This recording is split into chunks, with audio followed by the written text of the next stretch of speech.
Assalamualaikum. Welcome to the physics class. I am Abdullah Mohan Sato.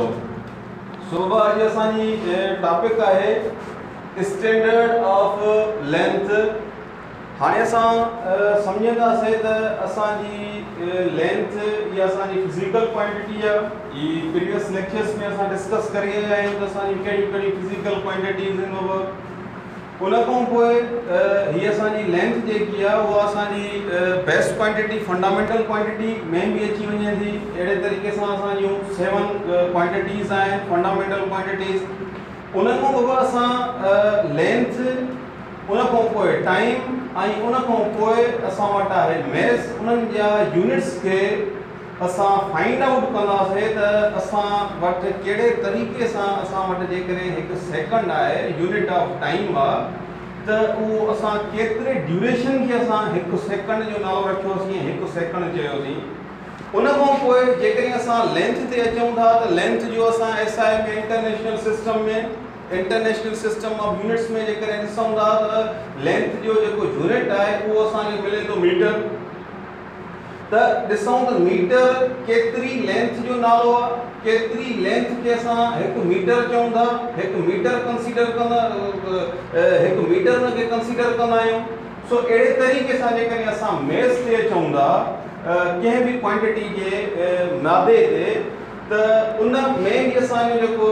Unit आहे उहो असां वटि कहिड़ो अची वञे थो किलोग्राम, जंहिंखे असां शॉर्ट फॉर्म में केजी लिखंदा आहियूं. त उन में बि असां इहा शइ ॾिसंदासीं, क्लियर कंदासीं कॉन्सेप्ट खे त असांजो जेको 1 किलोग्राम आहे उहो केतिरो माए जो मिक़दारु आहे ऐं उहो केतिरो अमाउंट ऑफ मैस थींदो. त अहिड़े तरीक़े सां असां वटि उन्हनि जे लाइ स्टैंडर्ड्स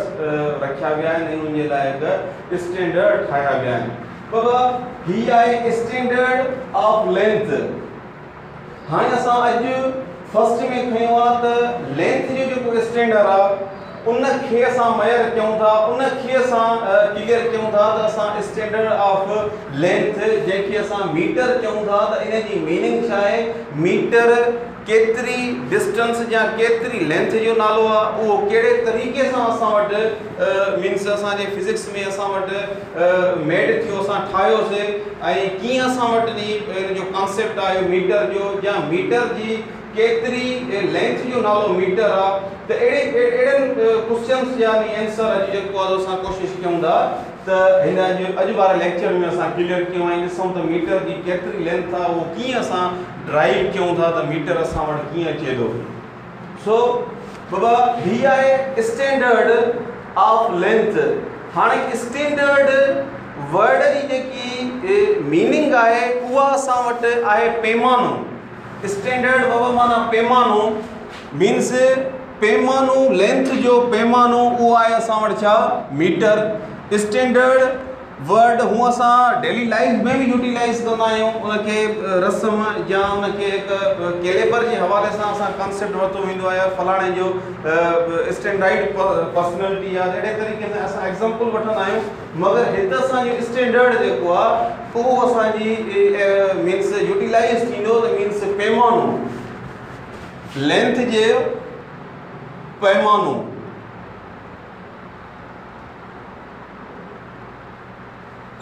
हीअ बि हिते हिन जी स्टैंडर्ड जी मीनिंग थींदी पैमानो. असांजे लेंथ जो पैमानो उहो छा आहे बाबा, उनजो नालो छा आहे, उहो आहे मीटर. हाणे बि कुझु असां फर्स्ट में असां एग्ज़ाम्पल खणूं था, ॾिसूं था त असांजी कीअं ओरिजिन थी कॉन्सेप्ट ऑफ मीटर जी, लेंथ जे स्टैंडर्ड जी. सो बाबा फर्स्ट में हिकु असां वटि सपोज़ कयो हिकु स्ट्रेट वायर आहे.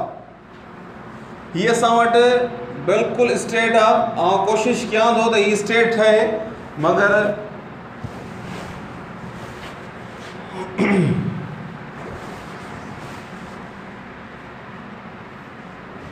बाबा हीअ कंसीडर कयो त हीअ असां वटि छा आहे स्ट्रेट वायर आहे.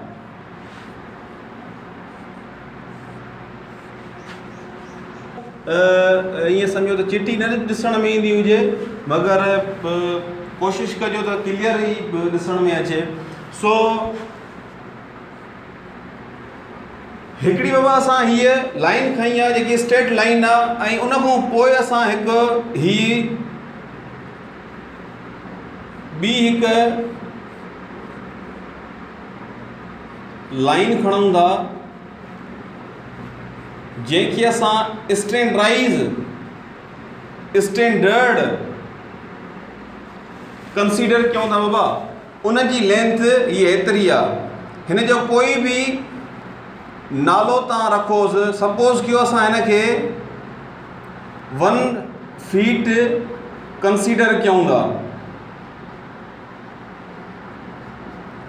उन खां पोइ जॾहिं असां ही स्टैंडर्डाइज़ कवर कयोसीं या स्टैंडर्डाइज़ असां वटि अची वियो त असां जेकॾहिं हिन स्ट्रेट लाइन खे मयर कयूं त बाबा हीअ असांजी वंस टाइम, उन खां पोइ हीअ असांजी सेकंड टाइम, ही 1 टाइम बाबा, उन खां पोइ हीअ असांजी छा आहे सेकंड टाइम थी वई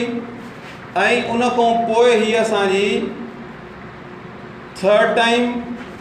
ऐं उन खां पोइ हीअ असांजी फोर्थ टाइम ऐं हीअ असांजी फाइनली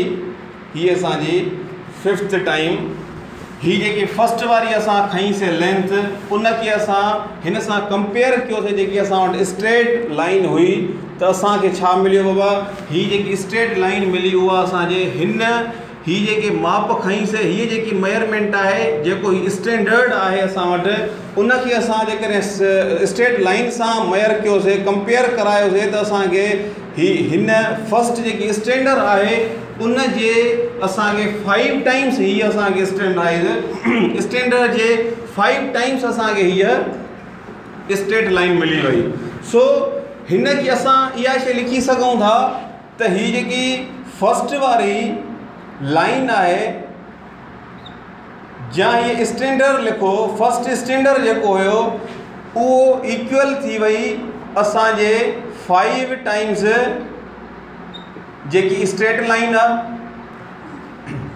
बाबा। ही फर्स्ट लाइन असां कंसीडर कयूं था हिन खे, उन जे जेकॾहिं असां हीअ ॾिसूं, हीअ स्ट्रेट लाइन ॾिसूं त उहा असांजे घणा टाइम्स थी वई 5 टाइम्स स्ट्रेट लाइन जे थी वई, स्ट्रेट लाइन थी वई 5 टाइम्स हिन फर्स्ट जे, मीन्स फर्स्ट लाइन जेकी आहे equal to 5 time straight line, means इहा तव्हां लिखंदव त हीअ जेकी असांजी 5 टाइम्स थी वई आहे हिन फर्स्ट लाइन जे 5 टाइम्स थी वई आहे, मीन्स 5 टाइम्स हिन जी कंपेरिज़न जॾहिं असां हिन फर्स्ट जी कराईसीं ऐं हिन सेकंड जी त असांजी 5 टाइम्स बाबा वधी वई। या वधीक हिन खे इहा शइ लिखो ख़बर पई त हीअ जेकी 5 टाइम्स स्टैंडर्ड्स खे जॾहिं हिन सां कंपेयर करायोसीं हिन स्टैंडर्ड खे ऐं उन खां पोइ हीअ स्ट्रेट लाइन खे त असांजो जेको स्टैंडर्ड आहे बाबा उहा 5 टाइम्स थी वियो हिन, माना हिकु ही 5 असांजूं स्टैंडर्ड हिकु स्ट्रेट लाइन में समाइजी वियूं। त इन खे असां हीअ जेकी असांजी कंपेरिज़न आहे इहा शइ चवंदासीं त हिन लाइन स्ट्रेट लाइन जी जेकी कंपेरिज़न आहे उहा असांजी 5 टाइम्स आहे छाजे स्टैंडर्ड जे, छो जो हिन स्टैंडर्ड ते सपोज़ कयो त अॼु ताईं या उन टाइम ताईं जेॾीमहिल हीअ असां कंपेरिज़न कईसीं त उन ते कोई बि नेम नाहे ॾिनो वियो। हाणे सपोज़ कयो त असां उनखे फीट चवणु लॻा आहियूं, मीन्स फुट सां कंसीडर था कयूं, या उनखे सपोज़ कयो त ईअं सम्झो त असां उनखे मीटर ई चऊं था त पोइ असां छा चवंदासीं बाबा हीअ जेकी असांजी हिन 0 खां वठी 5 पॉइंट ताईं जेकी असांजी हीअ लाइन आहे उहा असांजी छा आहे 5 फीट आहे, 5 फुट आहे, या उन खां पोइ असां चवंदासीं 5 मीटर आहे। त अहिड़े तरीक़े सां पोइ असां उनजी मेयर कंदासीं जॾहिं असां वटि कोई बि उन ते स्टैंडर्ड ते असां नेम रखियोसीं त पोइ उनखे असां सिम्बोलाइज़ करे सघूं था ऐं उन खां पोइ सम्झी सघूं था। मगर हीअ असांजी फर्स्ट वारी जॾहिं ओरिजिन पई थिए, जॾहिं असां वटि फर्स्ट वारो कॉन्सेप्ट आहे त असां अहिड़े तरीक़े सां ॾिसूं था जेको असां वटि स्टैंडर्ड हुयो उनखे असां टाइम्स जे हवाले सां उन सां कंपेरिज़न करायूं पिया, उन सां उनखे मेयर करायूं पिया ऐं पोइ ॾिसूं पिया त के जेकी हीअ असांजी स्टैंडर्ड आहे उहो असांजो केतिरा टाइम्स हिन में मर्ज थी थो वञे त उहे टाइम्स असां इक्वल लिखूं पिया उन होल लाइन जे या उन होल जेको ऑब्जेक्ट हुयो या जेकी असां वटि जेकी आहे उन मैसिव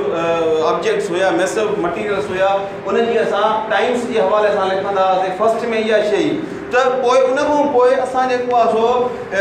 इहा शइ कईसीं त उन ते असां नालो रखियोसीं फुट या असां उन ते मीटर रखियोसीं। पोइ अहिड़े तरीक़े सां असां वटि इहा पई शइ थिए त हीअ जेको हुई हीअ जेकी असां वटि मेजरमेंट हुई इहा असां वटि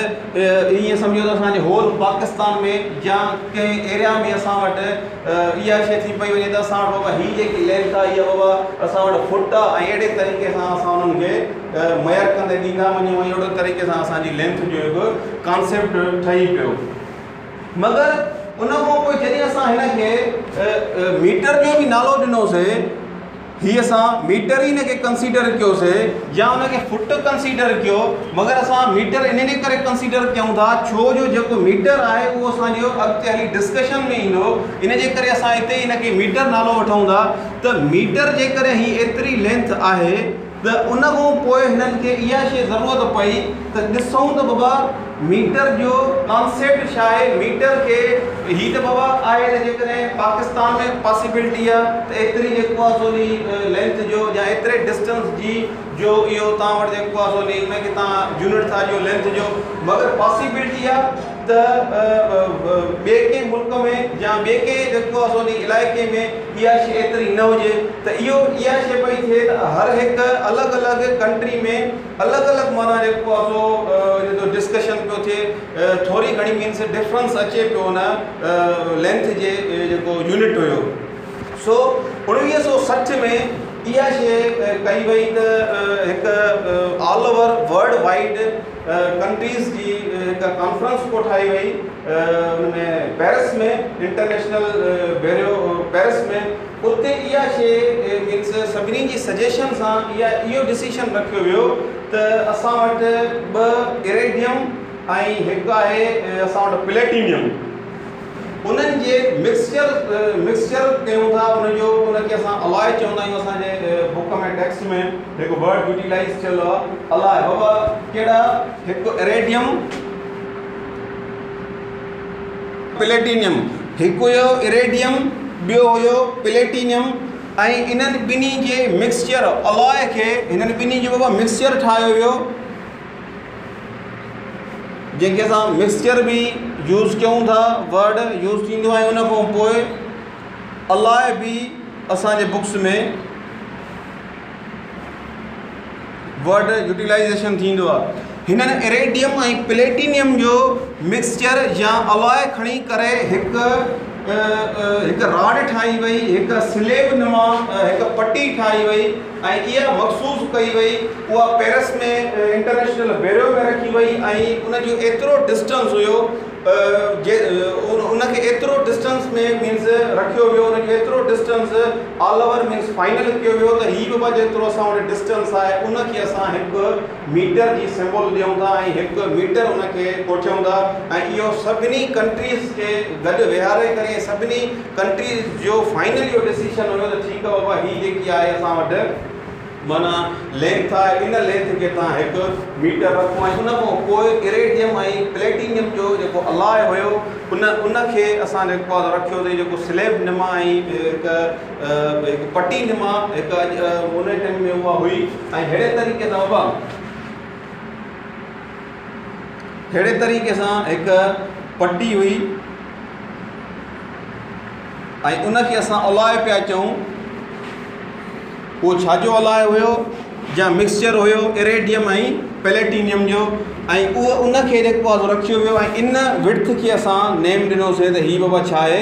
हिकु मीटर ऐं ऑल ओवर इहा शइ कंसीडर कई वई त बाबा जेकी हीअ एतिरी विड्थ या एतिरी लेंथ या एतिरे डिस्टेंस जो नालो छा आहे बाबा उहो आहे हिकु मीटर ऐं उन खां पोइ असांजो इंटरनेशनल में इंटरनेशनल सिस्टम ऑफ यूनिट्स में लेंथ जो यूनिट जेको आहे मीटर ऐं उनजो केतिरो अमाउंट आहे या केतिरी क्वांटिटी आहे या केतिरी लेंथ आहे या केतिरो डिस्टेंस आहे मीटर जो या केतिरो मीटर जो माना अमाउंट आहे त एतिरो ही जेकी इरेडियम ऐं प्लेटिनियम जो जेकी विड्थ हुई या उनजी जेकी पटी ठाही वई उनजी जेकी असां वटि ईअं सम्झो त डिस्टेंस हुयो उनखे असां चयोसीं त इहो हिकु मीटर जे बराबरि आहे। हाणे जॾहिं असांखे हिकु मीटर मिली वियो त पोइ असां उन मां कंहिं बि कहिड़ी बि शइ खे असांखे जॾहिं कॾहिं मेयर करणो हुयो त हिन सां असां कंपेरिज़न करायूं पिया ऐं जेकॾहिं हीउ जेतिरा टाइम्स थिए पियो त असां हुन नालो रखियो त हीउ बाबा 5 मीटर आहे, हीअ असांजो 10 मीटर आहे, हीउ 15 मीटर आहे। अहिड़े तरीक़े सां असांजी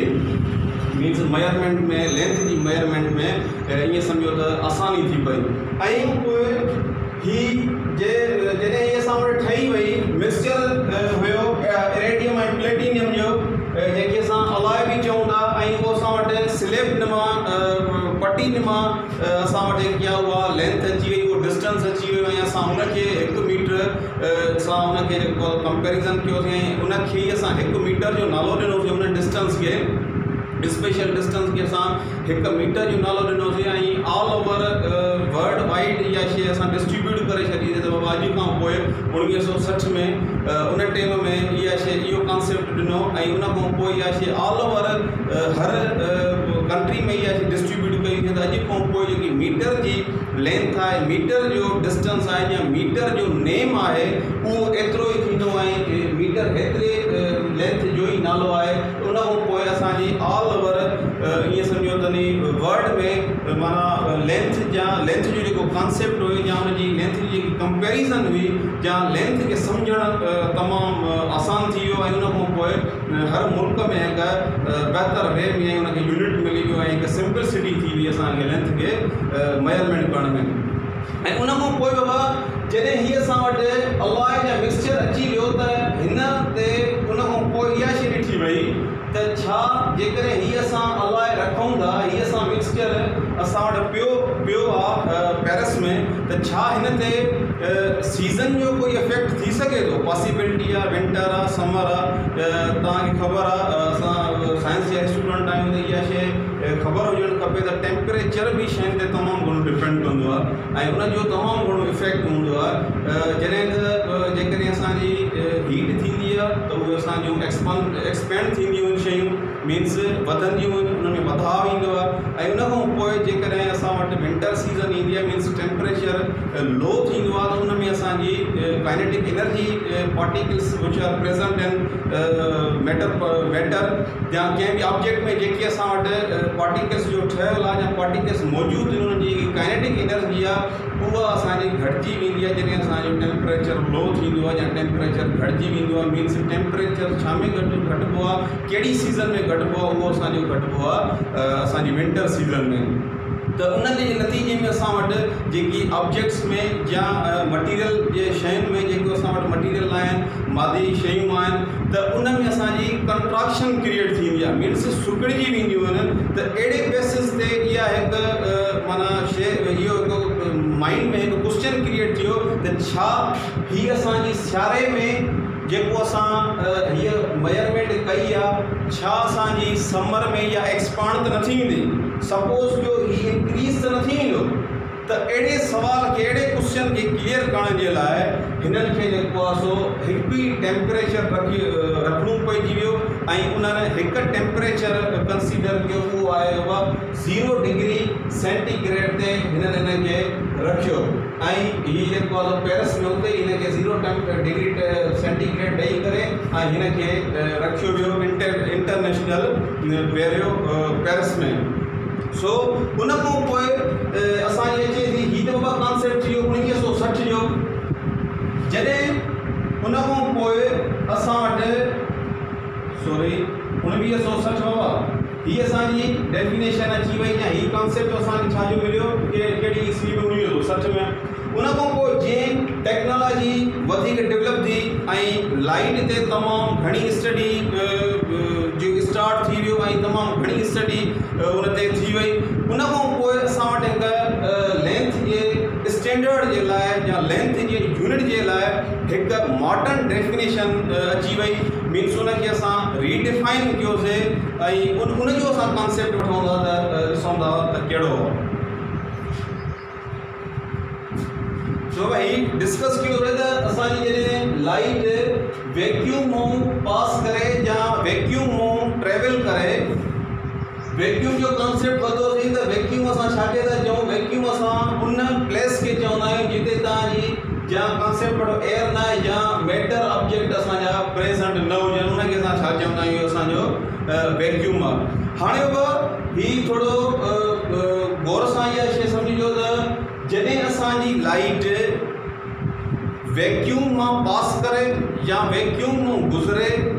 ऐं असांजे शॉर्ट टाइम में या शॉर्ट इंटरवल ऑफ टाइम में वो केतिरो इंटरवल आहे या वो केतिरे टाइम में मूव करे वो असां लिखूं था, मगर उन टाइम में असांजी मूव करे त असां उन पार्ट के या उन असांजे डिस्टेंस के जेतिरी असांजी सेकंड जे उन हिस्से में लाइट पास करे थी one point to another point, त असां उन लेंथ के उन डिस्टेंस के डिस्टेंस जेको डिस्टेंस लाइट पास कियो आहे त उनखे असां चवंदा आहियूं इहो असांजो छा आहे मीटर कंसीडर कंदा आहियूं या उनखे मीटर जो नालो ॾींदा आहियूं। बाबा हाणे चऊं था त उहो केतिरो वैल्यू आहे, बाबा हीअ असांजो वैल्यू आहे 1/299279248 सेकंड। हाणे बाबा ही इनखे सम्झण जी कोशिश कजो, ही एतिरा ही 1/299,792,458 ही तमामु घणी रीडिंग आहे, तमामु घणो नंबर आहे। ही बाबा हिन जो कॉन्सेप्ट छा आहे ऑल ओवर, हिन जो कॉन्सेप्ट इहो आहे त हिकु सेकंड खे तव्हां हेतिरनि हिसनि में विरायो ऐं उन खां पोइ उन मां तव्हां हिन नंबर मां तव्हां हिकु हिसो ई खणो ऐं उन हिस्से में जेतिरी लाइट तव्हांजी ट्रेवल करे वैक्यूम में त असां उन जे नालो चवंदासीं 1 मीटर। बाबा उनखे असां कंसीडर कंदासीं 1 मीटर। ही असांजी छा आहे मॉडर्न जेकी आहे उहा डेफिनेशन जे मुताबिक़ आहे, मॉडर्न डेफिनेशन जे मुताबिक़ आहे। बाबा ही ॾिसो, हाणे जॾहिं असां एग्जाम्पल वठूं, सपोज कयो 1/6 पार्ट ऑफ एप्पल। हाणे हिन जो बाबा छा मतिलबु चयो त तव्हां हिकु एप्पल खे 6 हिसा कयो, 6 पार्ट में डिस्ट्रीब्यूट कियो ऐं उन मां छा खणो हिकु हिसो खणो, त उनखे असां छा चवंदा आहियूं 1/6। मीन्स हिते बि इहा डिवीजन आहे, मीन्स डिस्ट्रीब्यूट कयो हिकु सेकंड खे हेतिरनि हिसनि में, उन खां पोइ जेको हिकु हिसो ठहे त उनखे असां उन मां हिकु हिसो खणूं। मीन्स तमामु शॉर्ट इंटरवल ऑफ टाइम थी वियो। मीन्स हिकु सेकंड बि स्मॉल हिकु ईअं सम्झो त इंटरवल ऑफ टाइम आहे, मगर सेकंड खे बि एतिरो विरायो। सेकंड आहे न बा, सेकंड जो 10 हिसो 20 हिसो कंदो त अञा नंढो थींदो, उन खां पोइ 50 हिसो कंदो अञा नंढो थींदो, 100 हिसो, 1000 हिसो, लखूं हिसो, करोड़ों हिसो। अहिड़े तरीक़े सां जीअं तव्हां रीडिंग खे वधाईंदा वेंदो त सेकंड माना स्मॉल सेकंड जो स्मॉल पार्ट थींदो वेंदो, सेकंड जो स्मॉल ड्यूरेशन थींदी वेंदी, स्मॉल इंटरवल थींदो वेंदो। त हिन जो जेको इहो कॉन्सेप्ट आहे त सेकंड खे एतिरा हिसा कयो ऐं उन खां पोइ हिकु हिसो खणो। बाबा जेकॾहिं हेॾी रीडिंग में जा तव्हां एतिरा हिकु सेकंड खे जस्ट पार्ट में विराईंदव त हिन जो हिकु हिसो केतिरो थींदो, स्मॉल शॉर्ट इंटरवल थींदो। त उन शॉर्ट इंटरवल में जेकी असांजी लाइट ट्रेवल कंदी वैक्यूम मां, त उनखे असां छा चवंदा आहियूं, उन डिस्टेंस खे, उन लेंथ जो नालो आहे असां वटि छा 1 मीटर। हाणे 1 मीटर इहो असां वटि लाइट थी मूव करे, छो जो असां जॾहिं सेकंड जो एतिरो हिसो खणंदासीं त असां वटि स्पीड ऑफ लाइट बाबा जेकी आहे उहा तमामु घणी आहे। इन जे करे असांजी मीटर इहा पॉसिबल आहे, इहो असांखे सम्झ में अचे थो त इहा शइ असांजी ट्रेवल कंदी हूंदी लाइट, ऐं असां वटि जेकी आहे सो इहा 1 मीटर जी लेंथ या 1 मीटर जो जेको डिस्टेंस आहे उहो असां वटि अची वेंदो ऐं अची सघे थो ऐं अची वियो आहे, इहो क्लियर थी वियो आहे। सो अहिड़े तरीक़े सां असांजे मॉडर्न डेफिनेशन माना मॉडर्न जी डेफिनेशन जी लेंथ जी उन जो स्टैंडर्ड आहे त चई सघूं था त मॉडर्न डेफिनेशन ऑफ जी लेंथ आहे उन जो स्टैंडर्ड स्पीड ऑफ लाइट ते ही मबनी करे तो उन जो स्टैंडर्ड जो वो स्पीड ऑफ लाइट आहे या सिंपली चई सघो था त लाइट आहे छो जो जैसे लाइट असांजी सेकंड जे हेतरे हिस्से में ही हेतरी रीडिंग एक सेकंड जे हेतरा पार्ट्स में डिस्ट्रीब्यूट कियो हेतरन पार्ट्स में उनके विरायो उन मो एक हिस्सो खणो उन एक पार्ट में जेतरी लाइट मूव करे सके थी one point to another point तो उन डिस्टेंस के उन ट्रेवल कल उन सफ़र कल लाइट के पाथ के या डिस्टेंस के असां नालो ॾिनोसीं छाजो 1 मीटर जो मॉडर्न डेफिनेशन के मुताबिक उन 1 मीटर के अॼु ताईं जेको आहे सो एप्लीकेबल कयो वियो आहे असांजो स्टैंडर्ड वरितो वियो आहे लेंथ जो उन खे असां जेको आहे सो लेंथ चऊंदा उन में इहा शइ आहे त न वाद अची सघे थी न ही खोट अची सघे थी वो ईअं सम्झो त हर एंगल खां बहितर आहे उन जे करे असांखे वर्ल्ड वाइड जो यूज़ कयोसीं उन जा तमामु घणा असांखे एडवांटेज आया आहिनि तमामु घणी फैसिलिटी थी वई मेजरमेंट जे हवाले सां सो अहिड़े तरीक़े सां असां डिस्कस कयोसीं जस्ट लेंथ जो स्टैंडर्ड लेंथ जी कॉन्सेप्ट हुयो उन जे स्टैंडर्ड जो उहो तव्हां डिस्कस कयोसीं सो इंशाल्लाह सुभाणे वरी जी टाइम जो उन खां पोइ जेको आहे असां मैथ्स जे स्टैंडर्ड्स के तव्हांजी कॉन्सेप्ट क्लियर कराईंदासीं उनखे डिस्कस कंदासीं त उहे किथां किथां अचनि था उन्हनि जी कॉन्सेप्ट छा आहे so finally thank U very much.